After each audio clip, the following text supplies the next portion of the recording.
ఒక ఝల్లుమనే నీటి చెరువులో టిల్లీ అనే చిన్న తాబేలు ఉండేది.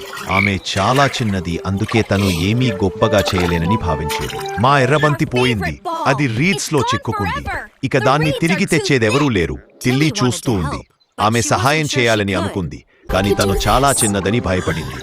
టిల్లీ భయపడింది, కానీ ధైర్యం చేసి ముందుకు వెళ్లాలని నిర్ణయించుకుంది. నేను దీన్ని చేయగలను. ఆమె చాలా చిన్నది, ఎలా చేస్తుంది? రీడ్స్ ఎత్తుగా గజిబిజిగా ఉన్నాయి, కానీ టిల్లీ అడుగు అడుగునా ముందుకు సాగింది. ఇంకొంచెం దూరం, నేను వదలను. టిల్లీ, నీవు చేశావు. మా బంతి తిరిగి వచ్చింది. నీవు చిన్నదివి, కానీ గొప్ప ధైర్యం నీది. టిల్లీ తెలుసుకుంది, చిన్నదైనా ధైర్యంతో గొప్ప పనులు చేయవచ్చు. నీవు ఎంత చిన్నవాడివైనా నీ ధైర్యం, పట్టుదల నిన్ను గొప్పగా చేస్తాయి.